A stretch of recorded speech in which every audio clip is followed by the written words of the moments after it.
8 heures.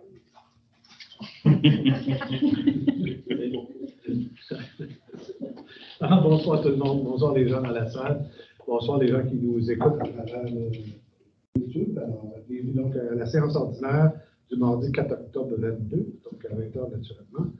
Alors, on va procéder immédiatement avec l'ouverture de la séance. Je prends l'occasion pour souhaiter un peu en retard un des plus joyeux anniversaires. Directeur général qui a monté d'un crème ce samedi. Alors, bonne fête encore, avec plein de belles choses qui Et là qu'on chante? Non. Ouais. Après. d'accord. C'est bon. On poursuit un point, une période de questions. Est-ce que vous avez des questions que vous souhaitez exprimer aux gens du conseil? Madame, votre nom? Le parc de chien, Madame Bouchard. Madame Bouchard. Le parc de chien, j'ai fait une demande déjà avec l'année passée pour les lumières. Alors, de voir un petit peu où est-ce qu'on en est rendu dans ce dossier-là. Exact. Actuellement, on travaille également l'éclairage pour d'autres équipements dans le parc de loisirs. Et à partir de plans d'ensemble, là, on va pouvoir aller alimenter le parc à chiens avec une lumière définitive. Alors, excusez-moi. En attendant, le conseil regarde les possibilités peut-être d'un éclairage temporaire en attendant qu'on puisse donc avancer plus. On est surtout la vue d'ensemble des plans. Alors, on travaille là-dessus. Ce soir, exemple, à 7h15, c'est complètement noir. Et la semaine passée, quand je suis allée au bout de 7h30, là, des fois, on n'est plus capable de remonter les couleurs parce que c'est noir et on cherche. Sauf sur une photo, je ne veux pas, mais juste, il n'y a pas un certain éclairage des lampadaires de Non, absolument rien. Là. On peut rien voir. Il y a un groupe de personnes qui se rencontrent souvent au parc, mais après le travail, qui ont signé aussi, c'est pas comme. Non, mais je comprends l'intention. C'est ça, parce que c'est noir, puis c'est pas parce qu'on veut pas, mais des fois, tard, on ne peut plus ramasser les caca, exemple, et je trouve que c'est pas sécuritaire non plus. Je suis allée le soir aussi, puis l'année passée, je sais plus, c'est assez fort. Ça fait mal. Je passe là-dessus. Écoutez, ce qu'on va faire, on va essayer d'accélérer peut-être un peu plus rapidement la question de l'éclairage temporaire. Branché pour savoir le jour avec l'éclairage permanent. Ça peut être toute la nuit, ça peut être jusqu'à 9h ou quelque chose de même, ou solaire. Oui, bon, on va On ne regarder. peut pas mettre autant de sous non plus aussi. Oui, mais dans cette matière-là, il n'y a pas grand-chose de bon marché. Mais non, on regarde certaines possibilités, mais on comprend que pour au moins la saison qui vient, il faudrait un éclairage au moins temporel par notre décision. Faire ce que vous avez à faire. En tout cas, merci de vous êtes déplacé. Le conseil n'est pas. On travaille là-dessus. Ça va. On est dans cette réflexion. Moi, je veux parler pour les garderies de chiens. J'ai vu qu'il était dans le show, mais j'ai des questions que je me pose. D'accord. Est-ce que vous souhaitez l'aborder maintenant ou on va attendre d'arriver au point? On peut attendre.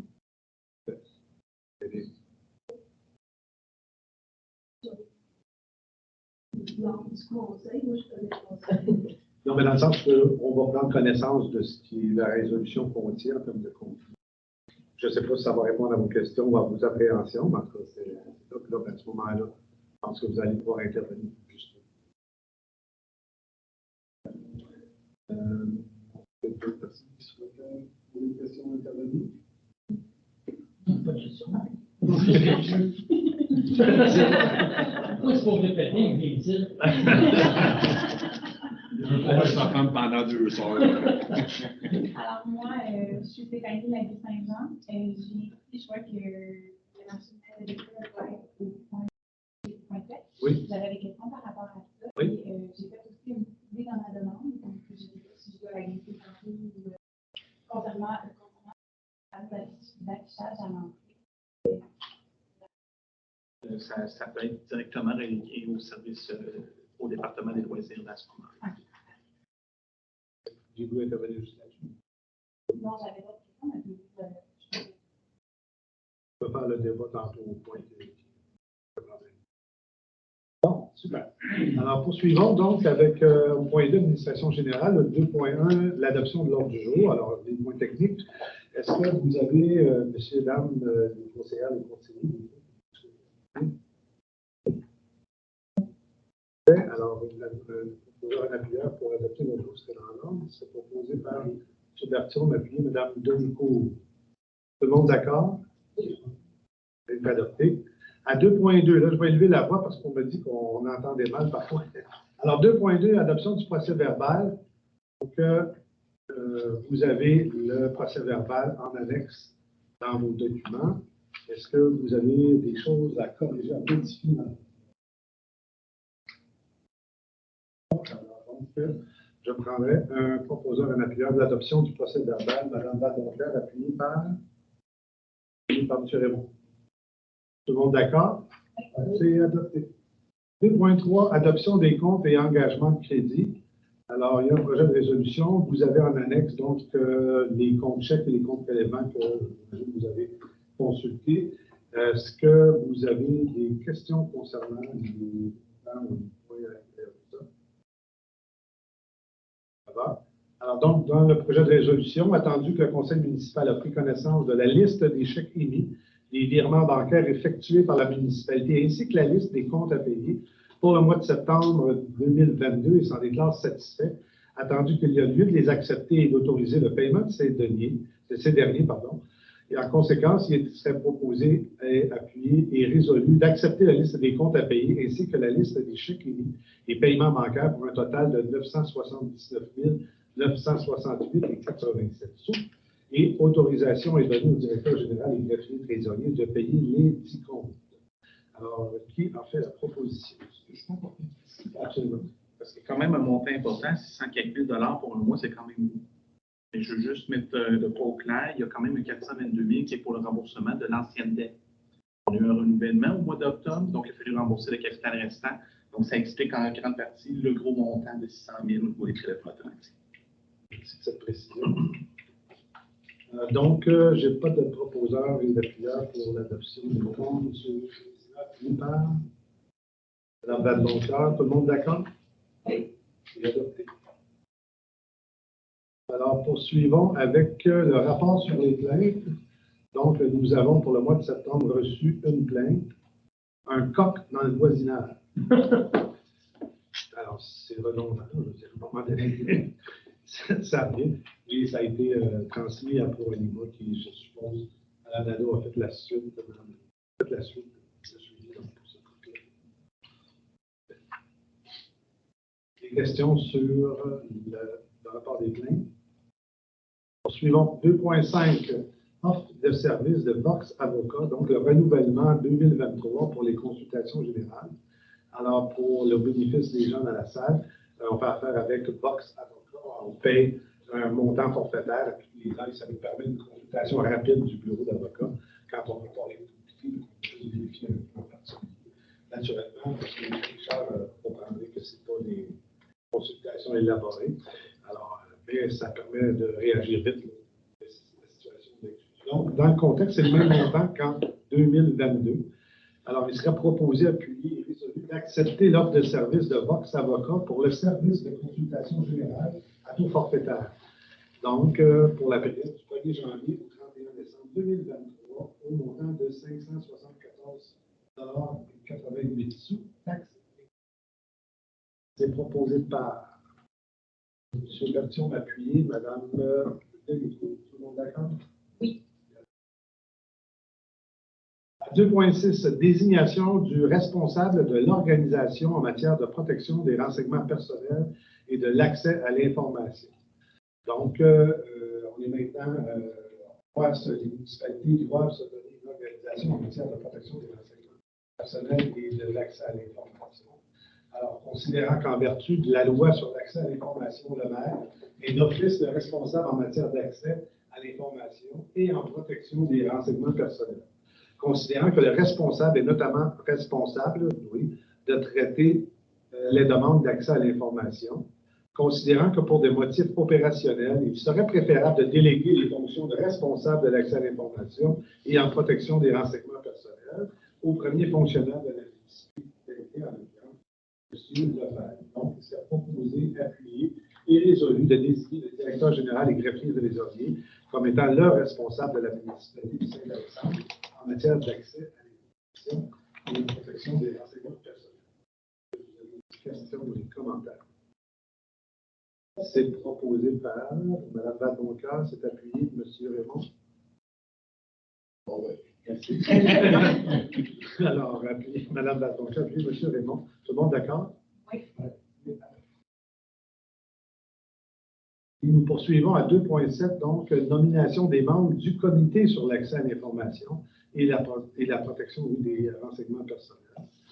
Alors, c'est un peu le même type de résolution. Donc, considérant que la municipalité de Saint-Alexandre est un organisme public au sens de la loi sur l'accès aux documents, des organismes publics et sur la protection des renseignements personnels, si après appelé la loi sur l'accès, considérant que les modifications apportées à la loi sur l'accès par la loi modernisant les dispositions législatives en matière de protection des renseignements personnels, considérant que l'article 8.1 a été ajouté à la loi sur l'accès, lequel est entré en vigueur le 22 septembre 2022, obligeant les organismes publics, donc nous, à mettre en place un comité sur l'accès à l'information et la protection des renseignements personnels, lequel sera chargé de soutenir l'organisme dans l'exercice de ses responsabilités et dans l'exécution de ses obligations en vertu de la loi sur l'accès.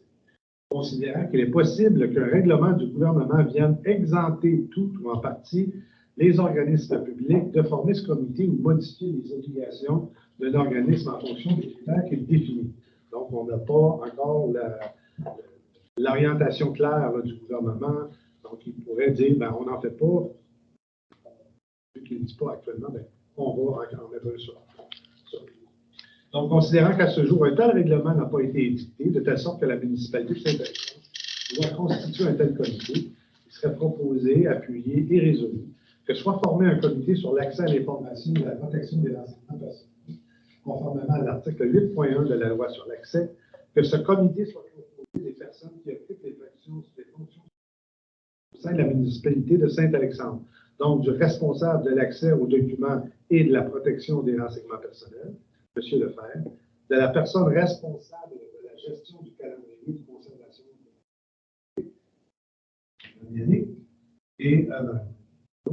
et du maire. Donc, ce comité sera chargé de soutenir la municipalité de Saint-Alexandre dans l'exercice de ses responsabilités et dans l'exécution de ses obligations en vertu de la loi sur l'accès. Que si un règlement a été dicté par le gouvernement ayant pour effet d'exclure la municipalité de Saint-Alexandre de l'obligation de former un tel comité, la présente résolution cessera d'avoir effet à compter de l'entrée en vigueur de ce règlement. C'est particulier. Alors, ce serait proposé par et appuyé par M. Raymond, appuyé par Mme Vadonca. Tout le monde d'accord?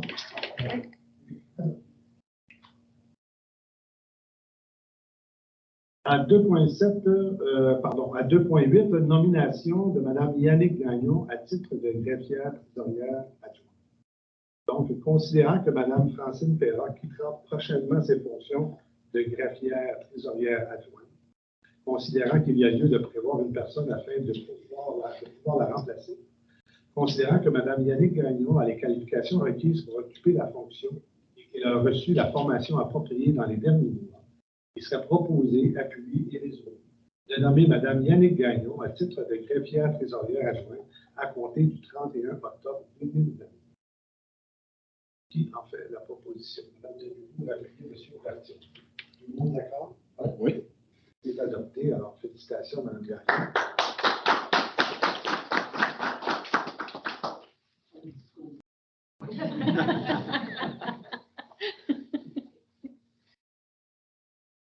Beaucoup de promesses ces derniers temps. C'est bon, poursuivons. 2.9, approbation de la programmation du programme de la taxe d'essence et de la contribution du Québec, donc la TEC, pour 2019-2023. Donc, vous avez en annexe la programmation 3 de la TEC. Donc, la programmation, c'est l'ensemble des opérations que nous allons faire à travers les différents projets, les différents besoins de la municipalité. c'est financé donc en partie par le programme de la taxe d'essence, qui est un pourcentage de la taxe d'essence qui est revenu aux municipalités pour donc être capable de faire face à leurs obligations. Alors, considérant que la municipalité de Saint-Alexandre a pris connaissance du guide relatif aux modalités de versement de la contribution gouvernementale dans le cadre du programme de la taxe sur l'essence et de la contribution du Québec, la TEC, pour les années 2019 à 2022. Considérant que la municipalité de Saint-Alexandre doit respecter les modalités de ce guide qui s'applique à elle pour recevoir la contribution gouvernementale qui a été confirmée dans une lettre de la ministre des Affaires municipales et de l'Habitation, il serait proposé, appuyé et résolu que la municipalité de Saint-Alexandre s'engage à respecter les modalités du guide qui s'applique à elle, que la municipalité de Saint-Alexandre s'engage à être la seule responsable et à dégager le Canada et le Québec, de même que leurs ministres, hauts fonctionnaires, employés et mandataires, de toute responsabilité quant aux réclamations, exigences, pertes, dommages et coûts de toutes sortes, ayant comme fondement une blessure infligée à une personne, le décès de celle-ci, des dommages causés à des biens ou la perte de biens attribuables à un acte délibéré ou négligent, découlant directement ou indirectement des investissements réalisés au moyen de l'aide financière obtenue dans le cadre du programme de la TEC. C'est cela. Alors, donc, on se dégage des possibles problèmes qui pourraient survenir dans l'application des projets découlant de ce programme. La municipalité de Saint-Alexandre approuve le contenu et autorise l'envoi au ministère des Affaires municipales et de l'occupation du territoire de la programmation de travaux numéro 3 ci-jointe et de tous les autres documents exigés par le ministère en vue de recevoir la contribution gouvernementale qui lui a été confiée dans une lettre de la ministre des Affaires municipales et de l'Habitation.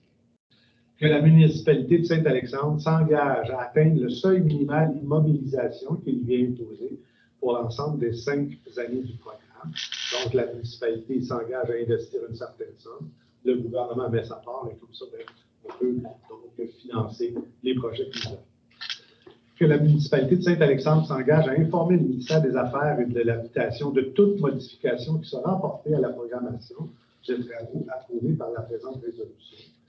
Que la municipalité de Saint-Alexandre atteste que la présente résolution, que la programmation de travaux numéro 3 ci-jointe comporte des coûts réalisés véridiques et reflète les prévisions des travaux admissibles.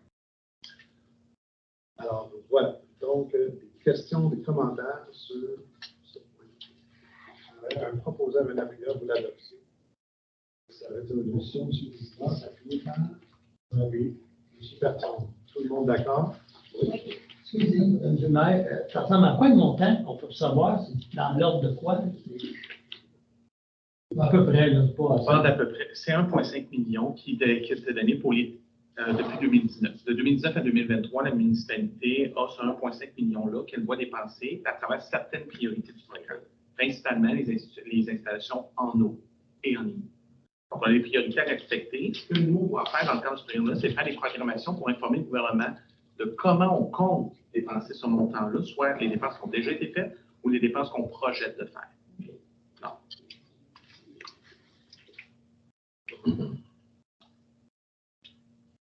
Parfait.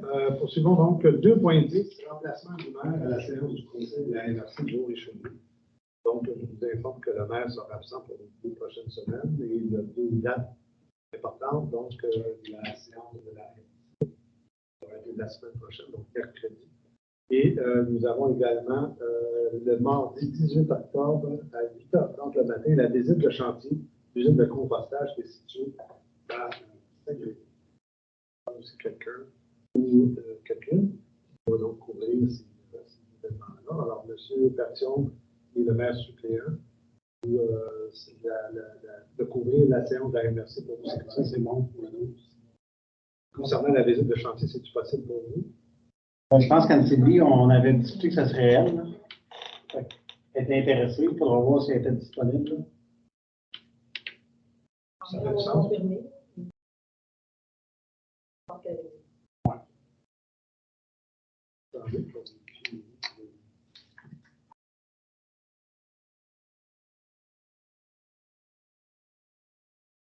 On vérifie si au niveau de la date, ça lui convient tout le temps.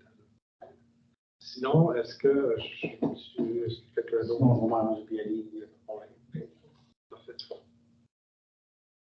Alors, 2.11, félicitations à Mme Audrey. J'ai une résolution. Oui, c'est vrai. Je m'excuse.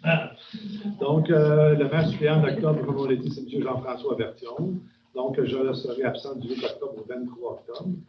Alors, donc, considérant que le maire de Saint-Alexandre sera absent de l'avril du 8 octobre au 23 octobre, considérant qu'une séance régulière de la MRC du Richelieu aura lieu le 12 octobre prochain, considérant que le maire ne pourra pas participer à la dite rencontre et qu'il y a lieu de le remplacer, considérant qu'une municipalité peut désigner un remplaçant au conseil de la MRC du Richelieu en vertu de l'article 210.24 de la loi sur l'organisation territoriale municipale, ça proposé, appuyé et résolu de nommer M. Jean-François Bertillon comme représentant de Saint-Alexandre et de lui permettre de siéger à la séance régulière de la MRC du Richelieu. 12 octobre prochain, en remplacement du maire de Saint-Alexandre. C'est proposé par. Alors, dans mon cas, c'est appuyé. Mme Delico, tout le monde d'accord? Oui. C'est adopté. Donc, merci pour votre disponibilité. Ensuite, à 2.11, félicitations à Mme Audrey Bogman, députée élue dans Iberville. Alors, considérant que des élections générales provinciales ont eu lieu le 3 octobre 2022, je pense que tout le monde est au courant. Considérant que Mme Audrey Bogman a été élue députée de la circonscription d'Iberville avec 53,15% des voix. C'est pas bien. C'est proposé, appuyé et résolu de féliciter Mme Audrey Bogman pour son élection à titre de députée de la circonscription d'Iberville et que le conseil municipal exprime son souhait de travailler en collaboration avec la nouvelle députée élue pour les projets municipaux. Qui en fait la Delico, M. Raymond. C'est une liste de projets municipaux dans l'enveloppe en même temps. Voilà. Un chèque en blanc. Tout le monde d'accord? C'est adopté, je pense que ça va de soi. On a une rapide communication avec la nouvelle pour les suites des choses, parce que naturellement, on va être appelé à travailler pour les 4 prochaines années, et c'est bien correct. Point 3, sécurité publique, service de sécurité incendie, donc le rapport, monsieur. Bonsoir tout le monde. Alors, vous avez mon rapport sur vos tablettes. On a eu 5 appels PA et 4 appels incendie. Je ne sais pas si vous avez des questions par rapport au rapport comme tel. Sinon, dans le mois qui s'en vient, on va avoir nos tests de pompe, de l'autopompe. Malheureusement, on n'a pas reçu notre nouveau camion, donc notre autopompe doit passer des tests quand même pour pouvoir continuer à répondre sur nos appels. Les tests de pompe sont mardi prochain. Notre camion arrive ce vendredi à Longueuil, le nouveau camion, mais il va être livré seulement pour la semaine d'ensuite. En tout cas, de toute façon, si vous désirez vendre le camion, il doit avoir fait ses tests de pompe. On va y faire ses tests de pompe quand même. Ensuite, il va y avoir les exercices d'évacuation du CPE et de l'école qui s'en viennent. Je ne donne pas la date. Le 17 octobre, il va y avoir la visite de la caserne et des espaces municipaux par la maternelle. Les petits de la maternelle viennent nous rendre visite comme l'année passée. Puis, naturellement, il va y avoir l'Halloween, qu'on va faire la sécurité dans les rues, puis on va remettre des bonbons ici à la caserne avec nos collègues de la municipalité. Le message est passé. Le message est passé. Ouais. C'est bien. Sinon, il va y avoir le comité incendie. J'ai vu qu'il y avait un doodle qui est venu, j'ai répondu. Il va y avoir quelques points discutés là, mais on va être au courant du mois d'octobre. Je veux juste dire que ça se peut que je quitte avant la fin de la réunion de conseil. Je ne t'ai pas trop ri, François. Non, pour rapport. Je ne ferai pas ce que je dis. Vous avez une question? J'ai une petite question. C'est quoi le plan de match là, quand le nouveau camion va arriver avec celui qui est déjà en place? Vous allez le mettre? Le nouveau camion qui va être en place. Quand le nouveau camion va être vraiment livré, prêt à servir, c'est sûr qu'il va sortir, l'ancien camion va sortir de la caserne. On va le vider premièrement. C'est un camion qui va être vide. Il va être stationné probablement au champ d'épuration. En attendant qu'il soit vendu, et ainsi de suite. Là, je sais qu'il y a des gens qui m'ont posé des questions, des projets pour ce camion-là, mais ça sera discuté en comité, incendie. Mais bref, il va être vidé, il va être sorti de la caserne, remiser en attendant qu'il soit vendu ou autre. Ou autre, donc on est en réflexion encore sur la suite des choses à donner à l'entreprise. Oui, c'est ça. Est-ce que ça complète? 3.2, programme d'aide financière pour la formation des pompiers volontaires. Alors, il y a un projet de résolution, donc, grosso modo, c'est du financement pour la formation des pompiers volontaires qui est initié par le programme de la MRC. Donc, attendu que le règlement sur les conditions pour exercer au sein des services de sécurité incendie municipale prévoit les exigences de formation pour les pompiers des services de sécurité incendie afin d'assurer une qualification professionnelle minimale.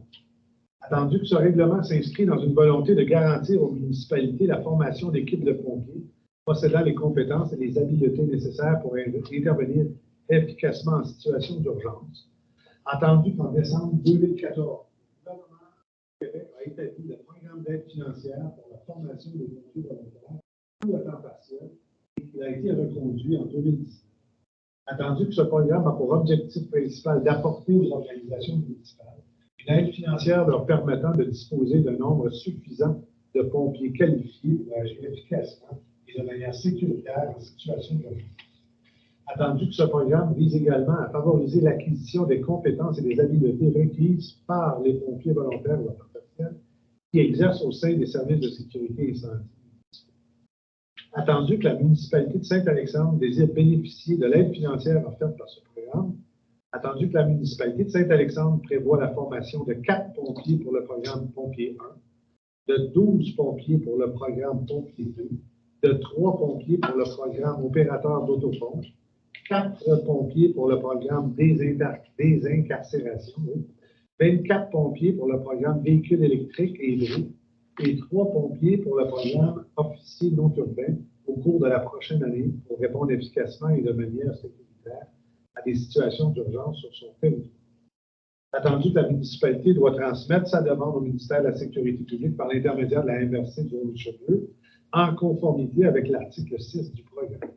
Donc, il sera proposé, appuyé et résolu de présenter une demande d'aide financière pour la formation de ces pompiers dans le cadre du programme d'aide financière pour la formation des pompiers volontaires à temps partiel au ministère de la Sécurité publique et de transmettre cette demande à la MRC du Haut-Richelieu. Des questions? Alors, je proposeur un appuyeur pour l'adoption. Et M. Bertillon. Donc, d'accord? Oui. C'est adopté. Donc, 3.4, vandalisme à proximité de l'école. Oh, excusez-moi. Donc, à l'association des pompiers de Saint-Alexandre. Donc, c'est un montant qui était déjà prévu au budget. Alors, il s'agit d'entériner le transfert. Alors, il sera proposé, appuyé et résolu que la municipalité de Saint-Alexandre fasse un don de 1 500 $ à l'association des pompiers de Saint-Alexandre. Qui en fait la proposition? Un bâton de cœur appuyé par M. Bertillon. D'accord? Oui. C'est les montants qui étaient. Donc, 3.4, là, vandalisme à proximité de l'école, de la cour d'école. Alors, le contexte, c'est des jeunes qui jouent dans la cour d'école après les heures d'école. Il y a eu des bris de verre dans le pays. Il y a eu un enfant qui a été blessé sur la cour de verre. Les enfants qui grimpent sur le toit. Ça me surprend. Par exemple, habituellement, il y a une façon de sécurité. Et ça, c'est pas bien du tout. Les voisins qui auraient téléphoné à la police et qui ne venaient pas à la suite de leur. Alors, il y a un projet de résolution, donc, considérant que la cour d'école de Saint-Alexandre est fréquentée après les heures d'activité régulières de l'école, considérant que certains jeunes profitent pour faire des activités interdites dans une cour comme fumer ou boire, considérant que des morceaux de verre ont été retrouvés dans le pays, que des enfants se sont blessés, considérant que des voisins ont appelé les services policiers. Aucune intervention à ce sujet n'a été rapportée.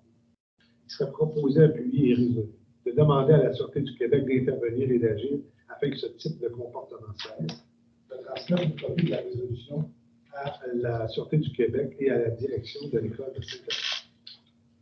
Tout le monde prend connaissance de cette résolution-là, malheureusement. plus de pression sur alors donc, qui fait la proposition? Action appuyée par M. Raymond. D'accord?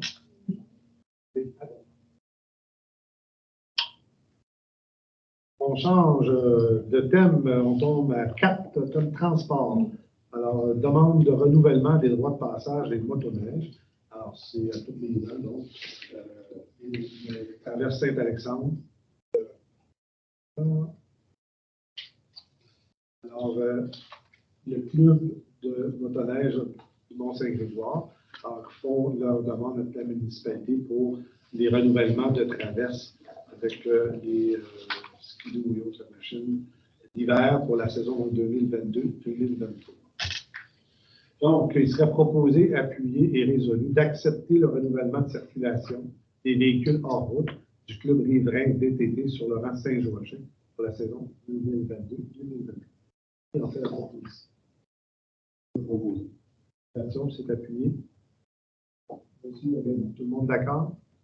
Bien sûr. Pas de droit de motoneige. Le club livré serait des VTT. Parce que le club motoneige à Saint-Grégoire, c'est Apollo, puis à Saint-Alexandre, Iberville, c'est les Sables. Enlever motoneige pour mettre le VTT. C'est moi qui ai pris cette liberté. Je m'en excuse. C'est la chose.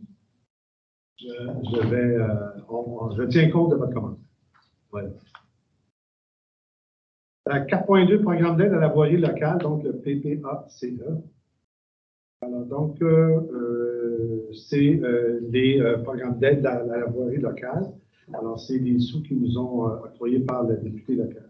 Alors, attendu que la municipalité de Saint-Alexandre a pris connaissance des modalités d'application du volet projet particulier d'amélioration, le PPA, du programme d'aide à la voirie locale, le PAVL, et s'engage à les respecter.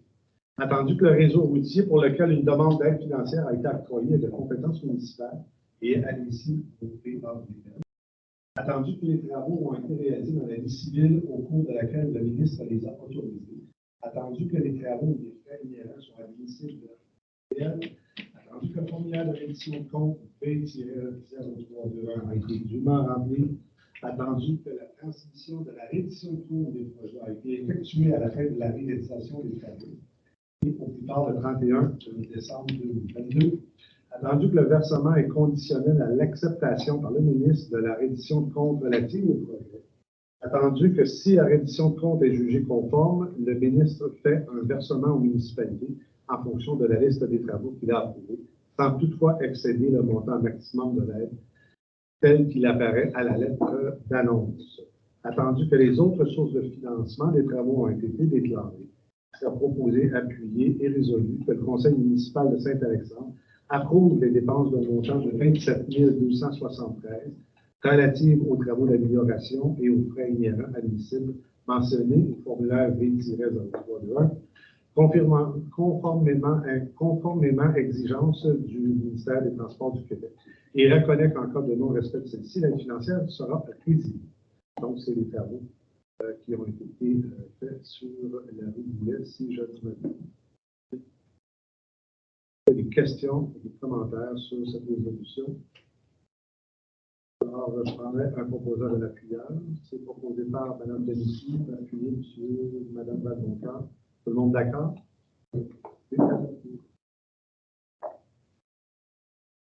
On change de thème. Hygiène du milieu, on n'a pas de point. Santé et bien-être, on n'a pas de point à 6. 7, aménagement, urbanisme et développement. Alors, à 7.1, service de l'urbanisme, le rapport. Je vais me présenter présentement, si vous me permettez. Donc, il y a eu 21 permis qui ont été émis ce mois-ci par la municipalité, dont dette de rénovation, pour une valeur totale de 417 240. Les permis ont été émis par 2 personnes ce mois-ci. Donc, il y a eu Maxime Hubert, qui est l'inspecteur municipal d'Henri-Ville, qui nous a donné un coup de main pendant que Louise était en congé. Donc, on le remercie beaucoup pour le travail qu'il a effectué pour nous. Donc, il a pu nous dépanner, il a pu permettre l'émission des permis pour les citoyens, malgré le fait que notre ressource était temporairement indisponible.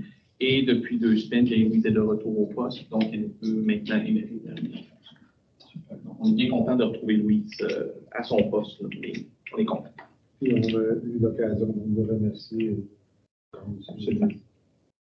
Cette année, le temps que Mme Nadeau donc revienne. Alors, voilà. Est-ce qu'il y a des questions sur le rapport? Et 7.2, adoption de modifications au deuxième projet de règlement 22-397, donc le règlement, modifiant le règlement de zonage numéro 20-366 afin d'intégrer des dispositions concernant les garderies pour chiens. Excusez-moi. Alors, donc, nous avions donc tenu la présentation du deuxième projet lors de la dernière séance du Conseil ordinaire. Il y avait également donc le public qui pouvait émettre des commentaires et donc commenter encore une fois ce projet de règlement-là, ce qui fut fait. Et compte tenu des éléments qui nous ont été amenés, on est arrivé avec des modifications donc au deuxième projet que je vous lis à l'instant. Donc le projet de résolution, attendu que le Conseil de la municipalité de Saint-Alexandre a adopté le règlement de zonage numéro 20-366. Attendu que la municipalité de Saint-Alexandre est régie par le Code municipal et assujettie aux dispositions de la loi sur l'aménagement et l'urbanisme et que le règlement de zonage numéro 20-366 ne peut être modifié que conformément aux dispositions de cette loi. Attendu que la municipalité juge opportun d'autoriser et d'encadrer les garderies pour chiens sur son territoire. Attendu qu'un projet de règlement a été déposé et qu'un avis de motion a été donné lors de la séance ordinaire du 1er août 2022. Attendu qu'un premier projet de règlement, a été adopté lors de la séance ordinaire du 1er août 2022. Attendu qu'une consultation publique, donc sur le premier projet de règlement, a été tenue le 6 septembre 2022, donc la dernière assemblée du Conseil. Attendu qu'un second projet de règlement a été adopté lors de la séance ordinaire du 6 septembre 2022. Attendu que le Conseil municipal de Saint-Alexandre désire apporter des modifications au deuxième projet de règlement à la suite des commentaires reçus lors de la consultation publique, il serait proposé, appuyé et résolu d'adopter les modifications au deuxième projet de règlement 22-397, règlement modifiant le règlement de zonage numéro 20-366, afin d'intégrer des dispositions concernant les garderies pour chiens, de demander au directeur général et greffier trésorier d'effectuer le processus d'approbation auprès des personnes habiles à voter. Donc, les modifications que nous avons effectuées sont de 2 ordres. On a augmenté de 10 mètres la distance qui sépare le physique de la garderie sur une résidence auto. Donc, nous étions à 20 mètres, ça va devenir 30 mètres. Et dans le règlement, on projette également qu'il y ait une isolation acoustique dans le bâtiment dans lequel les chiens seront gardés, afin, encore une fois, de minimiser le plus possible des économies et que pourraient donc approvisionner les chiens qui sont donc dans cette garderie-là. Je rappelle que le projet de règlement prévoit que c'est un maximum, incluant les chiens et les propriétaires, de 6 chiens au maximum qui peuvent être donc gardés dans cette garderie. Alors, s'il y a des gens qui veulent, c'est le temps d'exposer vos commentaires à propos de ça. Le 30 mètres, est-ce que c'est coulé dans le béton, ça? Ou si ça peut encore se modifier? Il n'y a rien qui doit couler dans le béton, parce que pendant, si on augmente cette distance-là, le problème qui peut surgir, c'est que les bâtiments existants ne seront plus à des distances qui vont pouvoir être utilisées pour réaliser cette garderie-là, parce que la garderie est située dans un bâtiment sur la place. Alors, si on augmente de plus de 30 mètres les distances séparatrices entre le lieu physique de la garderie versus une résidence autour, à ce moment-là, ils ne peuvent pas utiliser ces bâtiments-là existants. Ils doivent bâtir d'autres bâtiments qui vont être plus élevés. Alors, on trouvait ici au Conseil d'enlignement que nous nous sommes donnés, c'est qu'on trouvait qu'en augmentant la distance de 10 mètres, qui est pas rien, c'est quand même 50% de plus, et en exigeant donc un minimum d'isolation acoustique, ben, on serait de cette façon-là. Je ne dis pas qu'il n'y a aucun bruit possible qui pourrait être entendu, mais qu'on pouvait limiter le plus possible les inconvénients liés à cette activité. Les chiens, quand ils vont à l'extérieur, il n'y aura pas de mur acoustique. Tout à fait. Quel recours que j'aurai à ce moment-là pour le bruit, puis la lumière aussi, s'il extend les lumières? Ben, il y a toujours le recours là, dans les règlements pour les bruits, là, les licences qu'on peut travailler. Mais je présume que dans ce type d'organisation-là, ben, les gens sont capables de, comment dirais-je, donc, discipliner les chiens, je peux dire ça comme ça, là, pour sortir. Mais moi, je pense qu'un chien qui s'ennuie de ses maîtres n'est pas le même caractère qu'un chien qui est avec son maître. Je n'ai pas bien contre les garder des chiens, je comprends qu'ils aient un besoin. Sauf que je ne voudrais pas que ça atteigne ma vie personnelle, parce que c'est vraiment petit. Vraiment. Puis je peux demander où? C'est sur Laurent des Dussault. Sur quelle rue? Laurent des Dussault. Je comprends tout à fait votre point de vue, madame. C'est dur pour moi de vous dire exactement ce qui peut arriver. Encore une fois, ce qu'on essaie de faire, c'est de limiter le plus possible les inconvénients à ces activités. Je vous garantis qu'il n'y aura pas. Moi, je pense qu'il peut y avoir certains jappements là, qui vont suivre, mais entre certains jappements, c'est quelque chose qui est tolérable. Je pense que quand même. En même temps, on a regardé les règlements sur les autres municipalités, on s'est comparé. Les autres municipalités mettaient 20 chiens pour la même distance. Nous, on en a mis 6. C'est sûr que c'est peut-être plus que vous voudriez, mais en même temps, ouais, je pense que c'est plus raisonnable peut-être que d'autres municipalités. Là. Je pense entre autres à Farnham, qui avait 20 chiens pour la même distance. Je pense que ça serait un peu plus grand, mais le nombre de chiens. C'est plus important. Mais à ce moment-là, s'il y a une perte de valeur de mon emplacement parce qu'il y a des jappements de chiens, c'est qui va l'absorber, la perte de valeur de la maison? Ben, on ne travaille pas sur les hypothèses. Il faudrait que ce soit vraiment, comment dirais-je, il faudrait que ce soit vraiment important que ça aille jusqu'à subir l'évaluation. Moi, personnellement, je viens contre les chiens. Jamais j'aurais acheté une maison avec une chien. Jamais. Parce que c'est des bois et vieux. C'est tout un autre. C'est un commerce en fait. C'est un commerce, oui. Par contre, c'est un commerce, encore une fois, qu'on a essayé de faire l'exercice de ce commerce-là pour être le plus long qu'on le souhaite. Le plus possible là, pour les résidents. Je veux dire que c'est les résidents qui peuvent faire du trop, mais c'est des bois et biens qui ne sont pas là présentement. C'est certain. Et, en tout cas, encore une fois, je ne peux pas présumer les bonnes activités à 6 chiens. Incluant celle des propriétaires aussi. Là. Mais qui va contrôler le nombre de chiens? Qui dit que ça ne sera pas 10 comme ça? C'est vous qui allez contrôler. Mais, moi, c'est Souvent, il y a des exagérations, que les gens se rendent compte que ce n'est pas normal.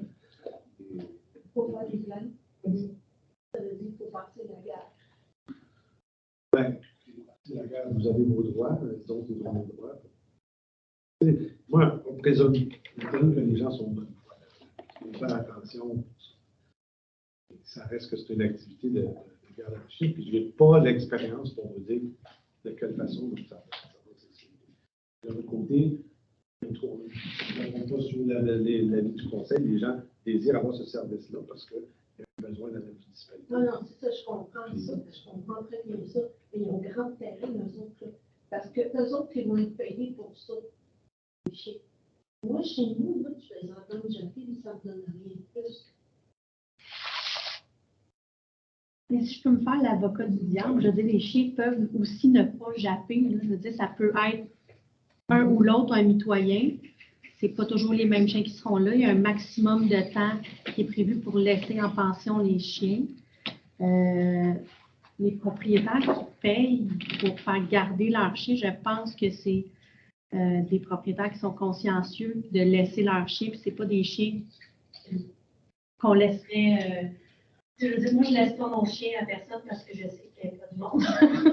Donc, je l'amènerai pas là. Évidemment, si le chien est trop de trouble, ben, elle ne le reprendra plus. Là. Puis, c'est la même chose que le processus de plainte. Les cas, on n'a pas le droit. Il y en a qui en possèdent.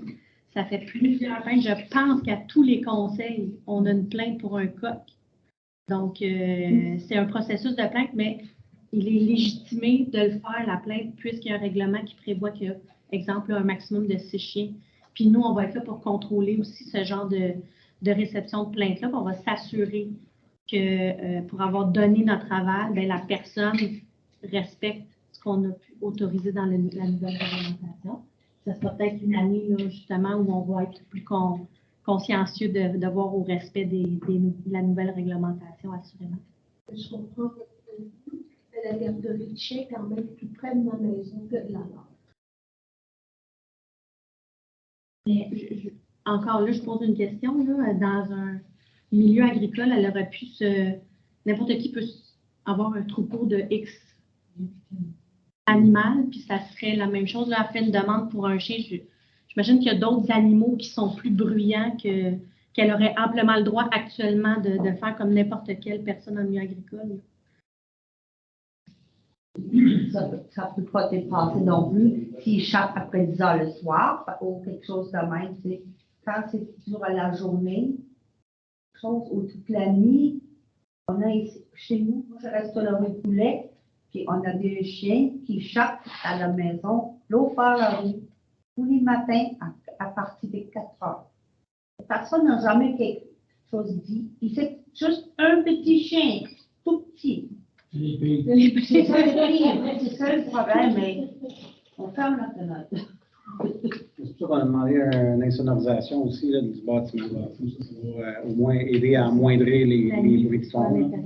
Oui, mais m'assurer, là, moi je reste pas loin de chez vous, je vais surveiller aussi. il laisse échapper tellement dehors aussi. Puis c'est même pas une garderie, c'est juste un petit chien.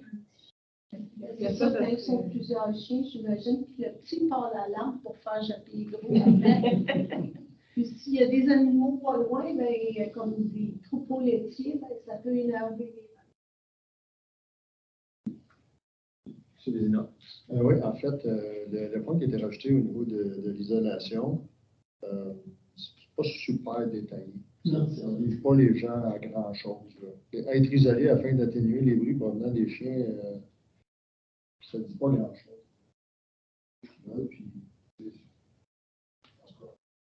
Puis, sur au moins 2, là, puis c'est isolant, puis ça ne fait rien au niveau du son. Page 49. Peut-être qu'on pourrait retravailler ça au niveau du bruit, au niveau de la réduction, au niveau des décibels en tant que tel. Vraiment essayer d'avoir des chiffres pour être capable de. Ça, c'est sûr qu'il faut être équipé pour le faire respecter, mais en tout cas, ce bout-là, pour moi, le bout en jaune, là, le restant, ben, on part de 20 mètres à 30 mètres, mais ce bout-là, ça ne dit pas grand-chose. C'est une plage horaire. Puis les animaux doivent être à l'extérieur. C'est ça comme ça, là. Mais mettons, entre 6 heures le matin ou 7 heures le matin et 20 heures le soir, après ça, on les rentre à l'intérieur pour permettre aux voisins d'avoir la paix. C'est des avis qui peuvent être examinés. Ça peut aider la situation aussi, là, on peut tranquille. Peut-être, si je n'ai pas tort, cette disposition-là est déjà prévue au règlement. Ah oui. des nuisances. Ah! Ouais. Le règlement ne vient pas enlever cette obligation-là de respecter ce règlement des nuisances. Donc, pour tous les chiens, dans les villes, ils n'ont pas le droit d'être dehors la nuit. Un chien qui jappe à 3 heures du matin pendant que tout le monde dort constitue une nuisance au sens du règlement. Donc, il y a l'infraction. Pourquoi plus de bar? On vérifie mon règlement pour être sûr. Donc, même, mettons qu'il vend, ça, c'est un règlement municipal, là, on ne peut pas parler rien que d'un cas, là. ça va être partout dans les rangs de campagne, pas dans le village.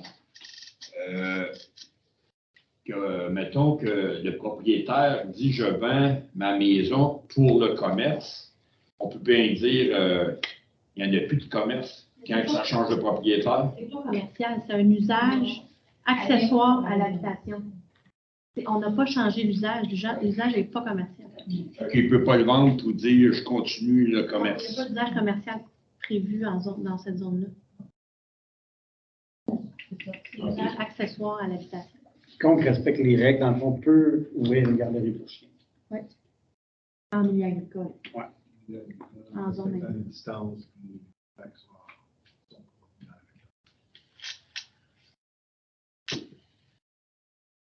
Est-ce que vous avez d'autres questions?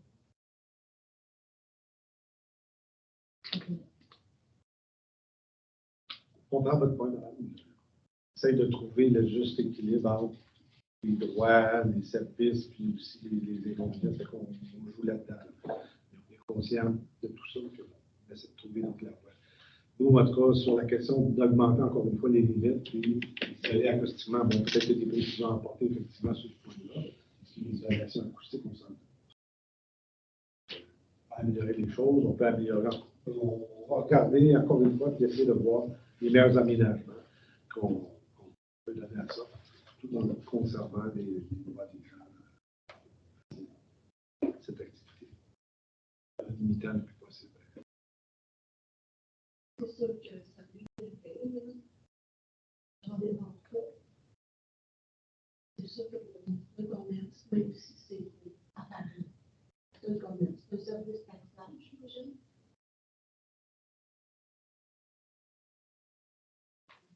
Je veux dire, c'est familial.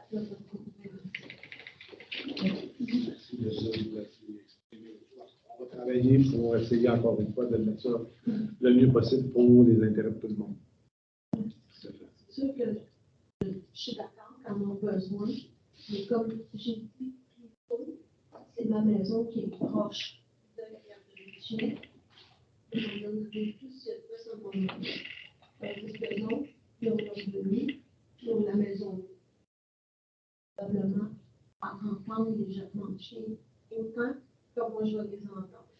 Parce que moi, j'ouvre mes fenêtres. Je suis anti-climatisée. Fait que les chiens, je vais les envoyer. D'accord. Alors, écoutez, le conseil va trancher si on adopte ou non le projet de règlement.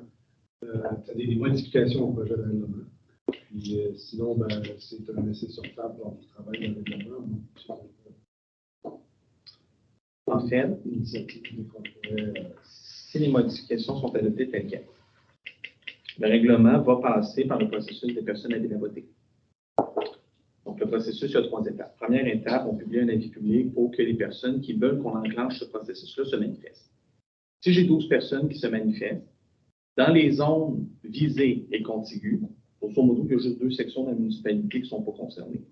Donc, pas mal toute la municipalité peut demander s'ils veulent qu'on enclenche. Par la suite, c'est ce qu'on appelle les fameux registres. On atteint le 12. Donc là, on calcule le nombre de personnes que ça prend pour signer le registre. Il faut être un électeur de la municipalité. Le registre va être ouvert pendant une journée à la municipalité entre une certaine heure puis jusqu'à 8 heures le soir, si je ne me trompe pas. Si ce nombre de personnes-là est atteint, ça va être marqué dans la vie publique par rapport à ça. Après ça, c'est au conseil de trancher. Est-ce qu'on va en approbation référendaire, au sens légal du terme, ou on abandonne le projet de règlement? C'est la dernière étape qui reste à ce moment-là. Ça, c'est si les conseillers adoptent les modifications du projet de règlement tel que tel. Si le point est remis, à ce moment-là, on attendra avant d'enclencher. Dans le fond, si le point est remis, tout ce que tu viens de décrire, c'est juste retarder. Exactement. À moins que le conseil décide carrément d'abandonner le projet. Moi, je ne sais pas si je peux le proposer. Je proposerais qu'on retravaille un petit peu. Il y a des détails peut-être à retravailler. C'est un sujet qui est plus épineux. Puis il y a des choses là-dedans. En tout cas, au niveau de l'isolation, c'est sûr que c'est pas assez détaillé, c'est sûr. Si on fait comme ça, ça ne veut rien dire. Moi, je le retravaillerai un petit peu. Donc, je comprends que vous en faites la proposition de laisser sur table. Oui. Oui. Est-ce que cette proposition-là est appuyée?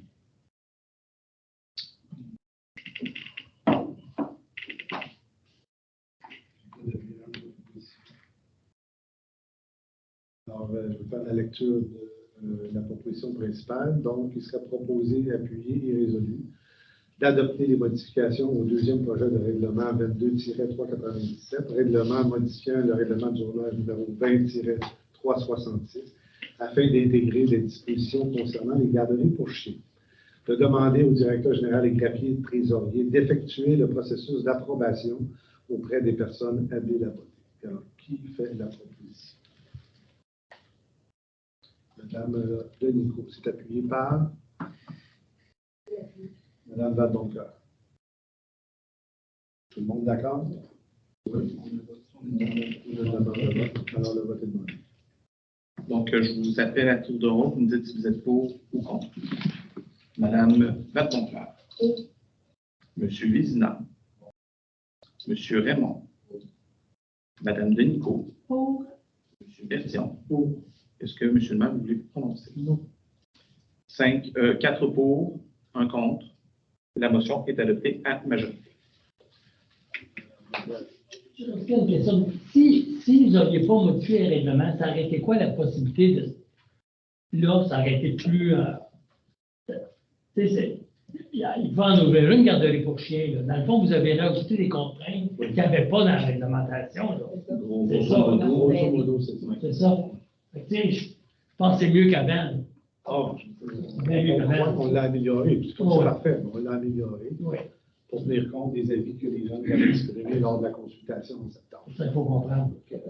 Avant ça, il n'y avait plus il n'y a pas de limite de distance, il n'y en a pas eu d'isolation. Il y avait des limites, mais ils étaient plus petites. C'était 20 mètres plutôt que 30 mètres. Puis, OK. Non, c'est pour comprendre. Oui, tout à fait ça. Okay. Alors, il reste après ça le processus que le directeur général a expliqué concernant les personnes habiles à voter. Question vite de même. N'importe quand, on peut le modifier, ce règlement-là aussi. Oui, c'est juste qu'il y a un processus réglementaire de 2 mois. Je suis d'accord, on peut le changer. Le Conseil a la légitimité de modifier un règlement.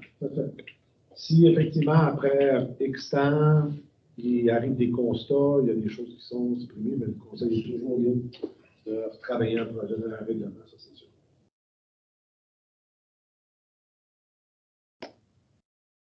Bon.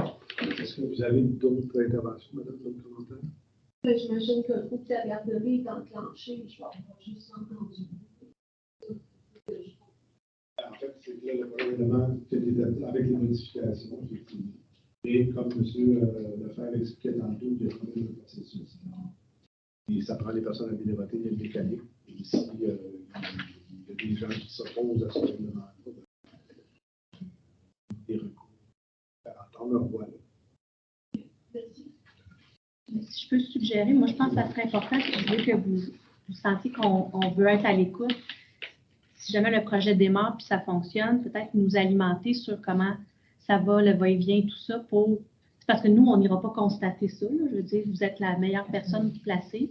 Puis je veux juste que vous entendiez qu'on va être à l'écoute de vos commentaires là, si vous avez des nuisances par rapport à ce qui va se passer. Ben, j'ai l'intention de venir souvent parce que le projet de règlement, justement, le 1er août, nous autres, on était à l'extérieur. On est en vacances.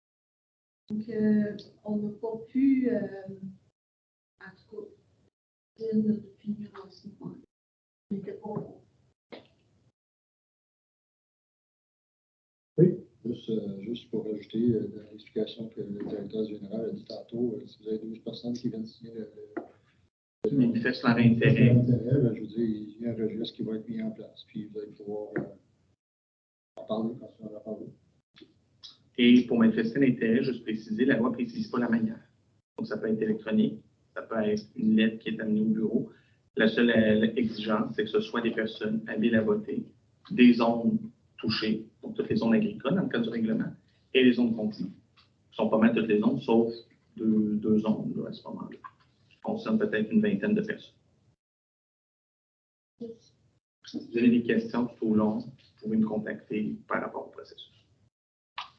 Un petit commentaire, vite, moi aussi, là, regarde, je reste pas chez vous, là, puis les chiens, moi aussi, là, j'ai déjà vu un voisin qui avait des chiens qui j'avais.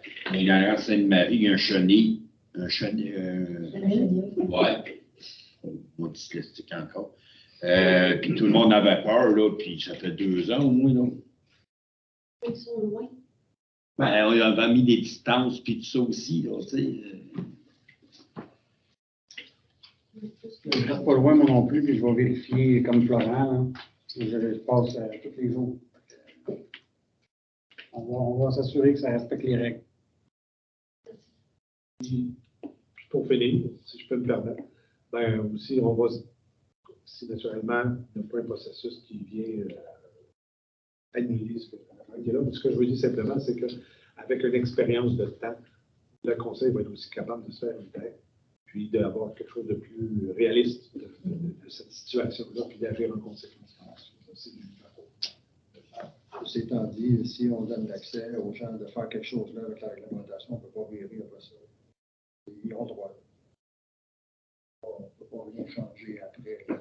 Ben, on se modifie la Pour les autres, ils vont vouloir se faire, mais pas pour eux autres. Ils vont avoir un droit. On ne peut pas les obliger à changer.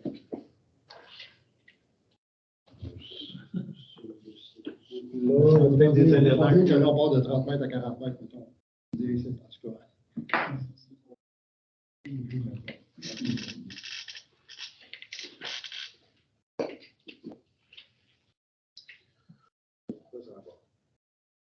Enregistreuse, peut-être, acheter. Et quand c'est vraiment fort, vous pouvez le faire à la tente, puis là, vous l'amenez ici. Et ça, ça endure tous les jours, de matin et soir, genre, puis il va le changer. Non, je comprends. Moi, j'ai un chien aussi, mais on ne monte pas choper. Pour l'étiquette. Maudite pandémie. C'est ça. Tout le monde se met à acheter des chiens. Est-ce qu'il y a d'autres commentaires Ça va pas tout le ou monde. questions par rapport à cette point-là? Alors, on poursuit. Point 8, on change de terme, loisirs et culture. 8.1, le service des loisirs, culture et communication. Le dépôt du rapport. Madame Foyer. Oui, bien, en septembre, on a eu, je voudrais juste souligner les grandes lignes là, du rapport. J'étais soufflée en faisant ma rédaction. On a eu les cours sur inscription qui ont débuté. On a eu une conférence des grands échanges, le bien-être numérique en famille le 22 septembre. On a terminé l'utilisation du terrain de Valmol et de la cantine. La saison est terminée. Ensuite, on a eu les journées de la culture en fin de semaine. L'artiste est venu peindre son œuvre sur l'allée bétonnée devant le pavillon des loisirs. Puis, dans le fond, l'œuvre est à disposition pour n'importe quel citoyen ou visiteur qui veut aller colorer une section, une portion de l'œuvre.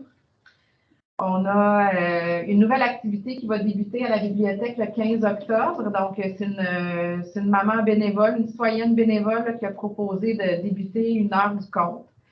Donc, les enfants de 2 à 6 ans sont invités à s'inscrire avec leurs parents à une activité pour d'éveil à la lecture. Donc, il va y avoir une portion lecture d'une histoire et un petit bricolage à la fin.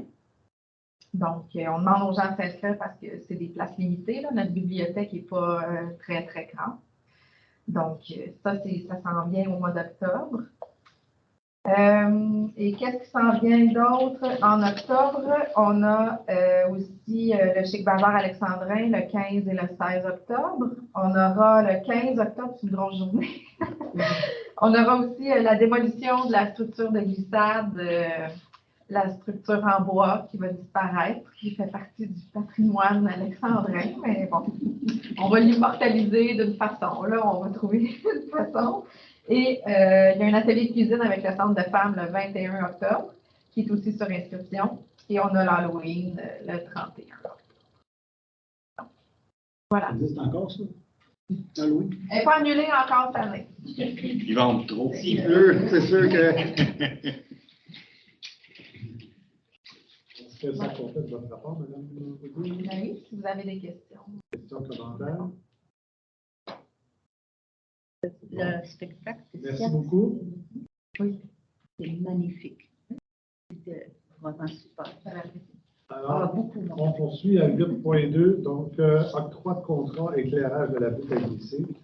Alors donc, suite aux des soumissions qui ont été envoyées pour l'éclairage de la butte à glisser, on a eu une réponse de 3 entreprises, Adtech Incorporé, Chabot Incorporé et Sony Incorporé. Alors, je vous lis le projet de résolution. Donc, considérant que le conseil municipal entreprend la construction d'une butte à glisser, considérant que la municipalité de Saint-Alexandre a mandaté la firme Chilex pour la réalisation des plans et devis en électricité, considérant que la municipalité a effectué une recherche de prix auprès de 6 fournisseurs, considérant que 3 soumissions pour fonds ont été reçues dans les délais impartis, qui seront proposées, appuyées et résolues, d'octroyer le mandat pour l'éclairage de la butte à glisser à Sony Électrique Incorporé pour un montant de 62 323,40 sous, plus les taxes applicables. Des questions, des commentaires sur le projet de résolution. Qui en fait la proposition? M. Raymond, appuyé par M. Bertin. Tout le monde d'accord? Oui. 8.3. On a une date, on sait-tu. Il n'y a pas de date encore parce que le contrat peut être octroyé. Vous venez de le faire, là. On l'aise. Donc, participation au comité rural sur la santé et la qualité de vie, le CRSQ. Alors, vous avez en document annexe le bilan des 4e années de 4 ans de travail. Alors, le projet de résolution, c'est considérant que la municipalité de Saint-Alexandre participe aux rencontres du comité rural en santé et en qualité de vie, le CRSQV, et qu'elle entend continuer à participer à celle-ci. Moi, je siège sur le comité environnement, je siège également sur le comité de transport régional de ce comité-là. Considérant que la résolution 1901-09 mentionnait que la municipalité de Saint-Alexandre délègue Mme Anne Tremblay afin de participer aux rencontres du CRSQV, considérant que les personnes qui participent aux rencontres du CRSQV varient en fonction de leur disponibilité et des sujets abordés. Donc, moi, j'y participe pour certains dossiers. Mme Tremblay est là, puis M. Lefebvre est là également, dépendamment des points. Pardon, Mme Gauvin. Mme Gauvin. Alors, on est une bonne gang. Donc, il sera proposé, appuyé et résolu que la municipalité de Saint-Alexandre continue d'appuyer l'existence du CRSQV et que la municipalité de Saint-Alexandre délègue une ressource municipale pour participer aux rencontres du CRSQV. Donc, encore une fois, selon leur niveau, ça déterminera les personnes du CRSQV. Tout le monde connaissant la proposition, donc, en fait, la proposition. M. Bézina, appuyé M. Berthier. Tout le monde d'accord? Oui. Alors, participation à 8.4, participation au projet des espaces éphémères du CRSQV. Alors, il y a eu donc des projets pour ce qu'on appelle les espaces éphémères du CRSQV, lesquels nous participons comme municipalité. Alors, donc, vous avez en document annexe les ententes de financement, les estimations des coûts et les résolutions qui entourent ça. Alors, considérant que la municipalité de Saint-Alexandre avait manifesté son intérêt à participer au projet des espaces publics éphémères initié par le comité rural en santé et qualité de vie, considérant que l'aide financière pour ce projet a été reçue, considérant que le conseil municipal juge que le projet est toujours intéressant afin de favoriser le développement social pour notre communauté, il serait proposé, appuyé et résolu que la municipalité de Saint-Alexandre exprime son intérêt à poursuivre son projet. Une copie de la présente résolution soit transmise à la municipalité de Saint-Paul-l'Île-aux-Noix, municipalité porteuse du projet au nom du CRS. Alors, est-ce qu'il y a des questions, des commentaires sur l'outil en fait la proposition? Madame Monclar, c'est appuyé par Madame Delicourt, tout le monde d'accord? Oui, allez. Demande d'aide financière à 8,5, fonds en Montérégie, on bouge. Alors, dans le cadre de ce fonds-là, donc, on a fait une demande d'aide financière pour des trips pour la butte à glisser. Alors, donc, considérant que la municipalité de Saint-Alexandre souhaite déposer une demande d'aide financière dans le cadre du fonds en Montérégie, on bouge, à l'hiver 22-23, considérant que la municipalité de Saint-Alexandre certifie que les renseignements contenus dans la demande et dans les documents déposés à Loisirs et Sports Montérégie sont complets, exacts et véridiques. Considérant que la municipalité de Saint-Alexandre s'engage à utiliser l'aide financière octroyée conformément aux orientations et aux objectifs du programme, à utiliser l'aide financière selon les modalités du programme et à fournir sur demande un bilan financier de réalisation à Loisirs, Sports et Montérégie. Il serait proposé, appuyé et résolu d'autoriser Mme Odile Gauvin à déposer la demande d'aide financière dans le cadre du fonds en Montérégie, on bouge, pour et au nom de la municipalité de Saint-Alexandre et à signer tous les documents à faire. Connaissance de la proposition qui en fait Monsieur l'action appuyée par Mme Vadeboncoeur. Tout le monde d'accord? À 8,6, demande d'aide financière, fonds en Montérégie, on bouge. Donc, un autre volet. Alors, considérant que la municipalité de Saint-Alexandre participe aux rencontres du comité rural en santé, sécurité et qualité de vie, considérant que le CRSQV compte déposer une demande d'aide financière dans le cadre du programme en Montérégie, on bouge afin d'organiser une activité d'initiation au vélo à pneus surdimensionnés, communément appelé les PAT-BARC. Considérant que la municipalité de Saint-Alexandre approuve le projet et désire recevoir l'activité sur son territoire, considérant que l'aide financière couvrirait les frais de service du fournisseur et la publicité de l'activité, considérant que la municipalité de Saint-Alexandre s'occuperait des taxes ainsi que des frais accessoires, alors c'est nourriture, brodage ou autres éléments là, qui viennent compléter l'activité, donc on s'occuperait de ça. Il serait proposé, appuyé et résolu d'approuver le projet proposé par le CRSQV, d'approuver le dépôt de l'aide financière par le CRSQV pour le projet, et que la municipalité de Saint-Alexandre paiera les taxes et les frais accessoires pour l'activité qui sera tenue sur son territoire. En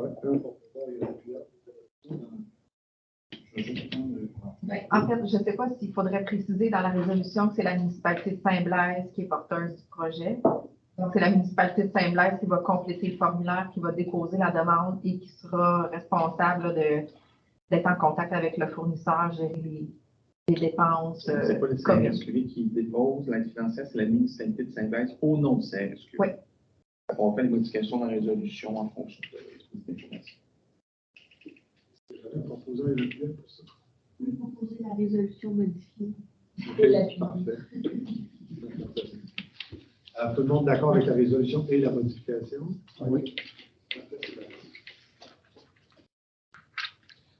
À 8,7, demande d'aide financière, marché de Noël de l'école de Saint-Alexandre. Alors, donc, la demande d'aide financière, marché de Noël de l'école de Saint-Alexandre. Vous avez en document annexe le document en question, le projet de résolution. Donc, considérant que l'OPP de l'école de Saint-Alexandre organisera un marché de Noël le 3 décembre prochain. Considérant que l'OPP de l'école de Saint-Alexandre a transmis une lettre au conseil municipal de Saint-Alexandre. Considérant que dans cette lettre, une demande de contribution financière pour l'événement est faite au conseil municipal, précise qu'il n'y avait pas de montant particulier sur la lettre comme telle, on demandait une aide financière à la municipalité. Donc, il serait proposé, appuyé et résolu que le conseil municipal de Saint-Alexandre octroie une aide financière de 2 000 à l'OPP de Saint-Alexandre, que le premier versement de 1 000 soit versé immédiatement, que le deuxième versement de 1 000 soit versé lorsqu'une réédition de compte sera déposée et acceptée par le greffier de la municipalité. Donc, dès que la municipalité octroie un montant, il y a une réédition de compte.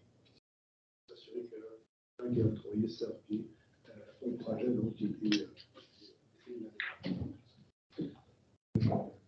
des commentaires ou des questions à ce sujet. Merci d'avoir. Je suis vraiment émue, là. Tu m'as fait pour pas pleurer. On n'a pas voté encore.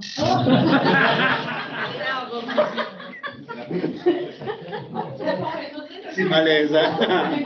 Je veux dire qu'elle arrête d'avoir les yeux pleins d'eau parce que ça va me faire pleurer. Mais, écoutez, totalement, merci d'avoir pris le temps de lire la demande, de prendre le temps de considérer que les enfants à l'école ont des besoins.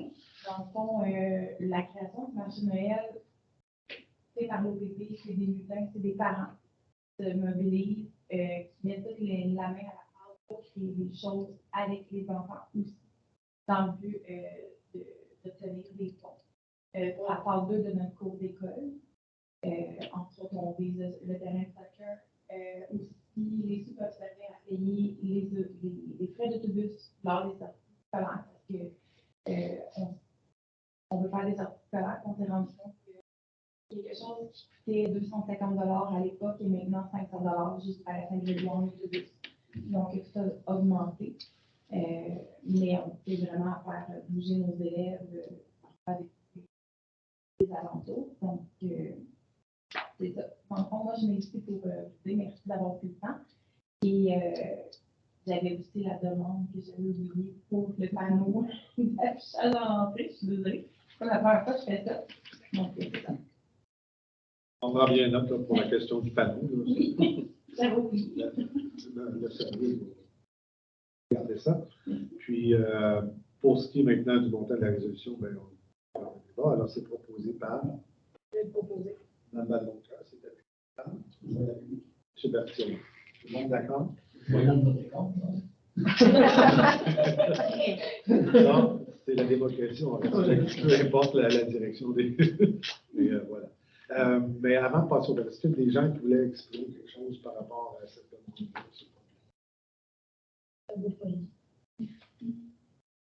C'est tout Stéphanie qui l'organisait l'année passée. D'ailleurs, le conseil, il avait félicité la fédération.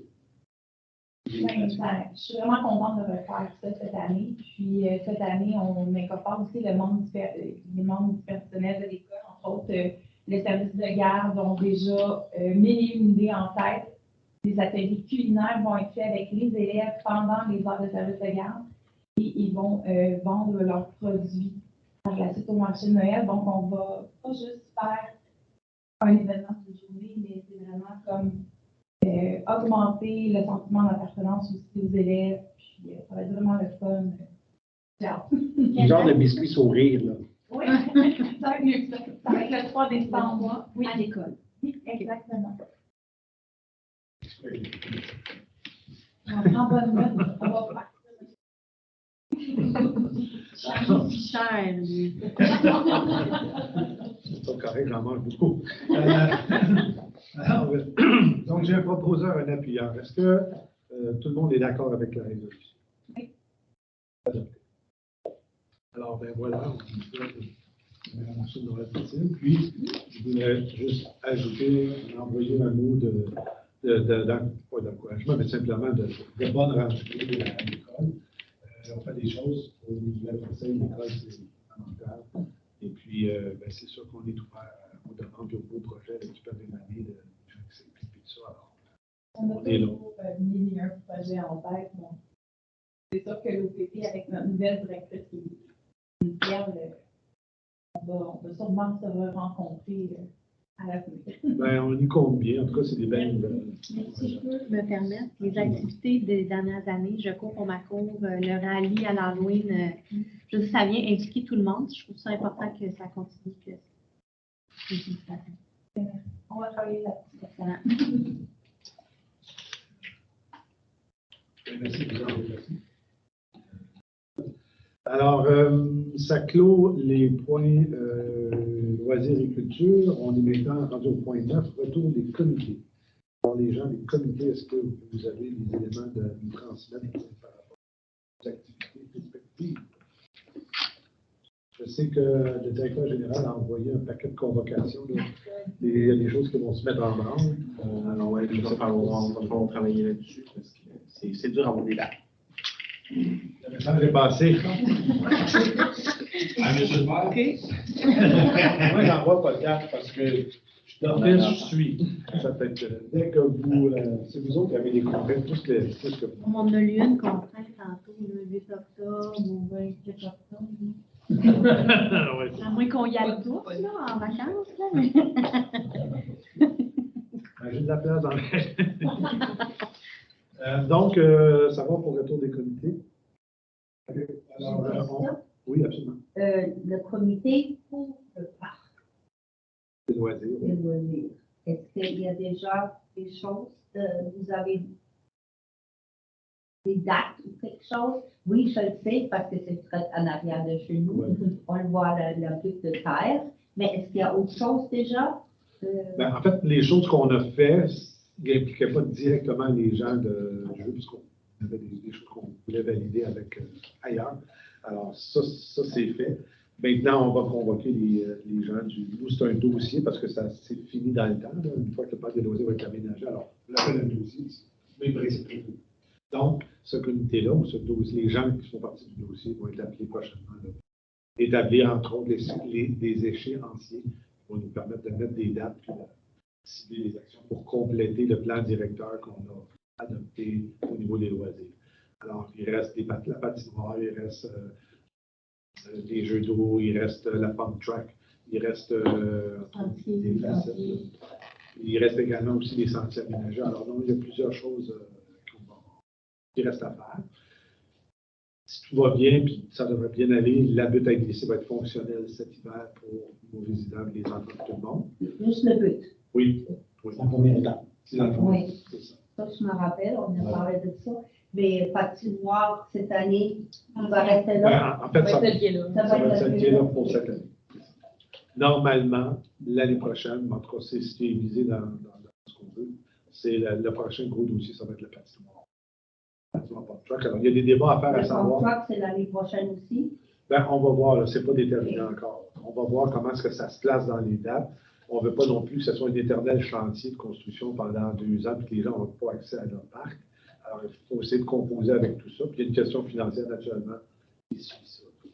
Et on est aussi en démarche avec d'autres gens quand ce concerne la patinoire de soir. Alors, tout ça mis ensemble, on va se réunir, puis encore une fois, établir des échéanciers, des dates. Actuellement, on est aussi beaucoup en recherche d'informations. Je prends l'exemple de la patinoire.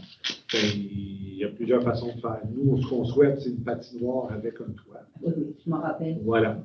Mais maintenant, un toit, ça peut être un toit en acier, un toit en bois, un toit en toile, avec tous les inconvénients et avantages de chacune de ces options-là. Alors, il faut que les gens réfléchissent à ça, je pense, et prennent une décision de quelle orientation on pourrait donner donc au toit. Il y a toutes sortes de préoccupations financières, écologiques, également locales. J'ai aussi c'est avec des gros vents, qu'est-ce qu'on a ici pour écarter le toit. Oui. Puis il y a également une question esthétique. On souhaite que ces aménagements-là soient à l'image de la municipalité, donc c'est quelque chose qui nous fait à la municipalité. C'est important de dire que le gouvernement maintenant élu a mentionné qu'il y aurait probablement des programmes de subvention à hauteur de 66 de tout ce qu'on va dépenser. Fait que quand on a un plan directeur qui est prêt avec des échéanciers, on est capable de déposer un projet assez rapidement. S'il est subventionné à 66 ça enlève un très gros fardeau sur le dos des citoyens. Fait que pour moi, ça, c'est essentiel aussi. On veut être prêt. Il faut être prêt. Quand les programmes arrivent, il faut être prêt. Ce qu'on souhaite, c'est que la parole d'exaction suit, puis rapidement. Parce que parfois, si je prends pas le cas de la maison des aînés, il s'est passé quelques mois avant que ça.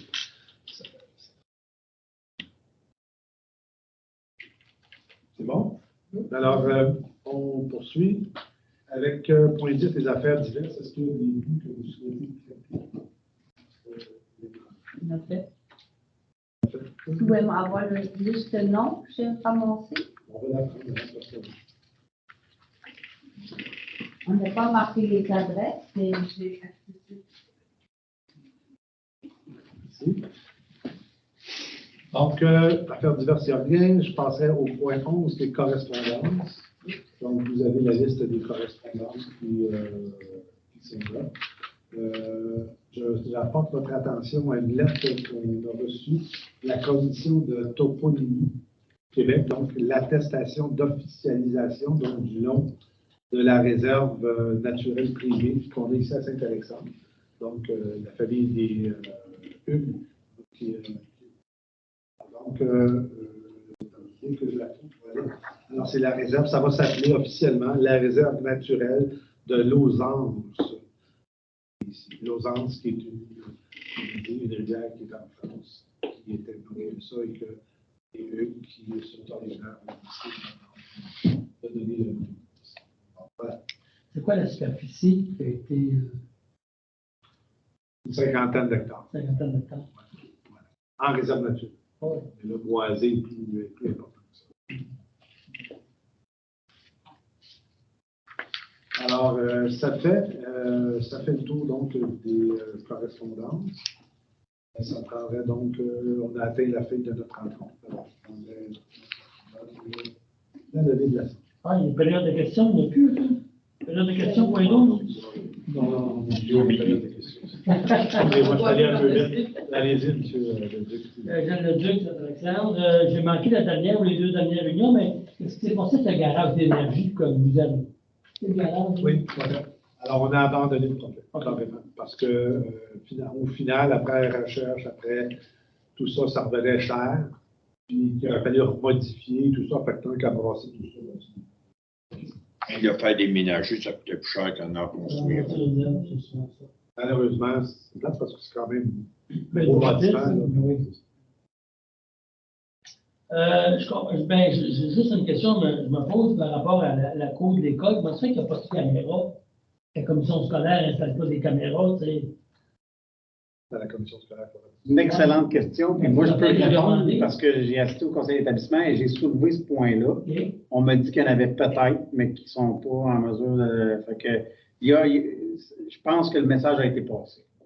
Il y a des caméras. Oui, mais. Est-ce qu'ils fonctionnent? Il y a des caméras. Oui, OK. Non, mais c'est parce que. Il fallait qu'ils le découvrent. On va là. regarder ça C'est ça. sur les bandes vidéo.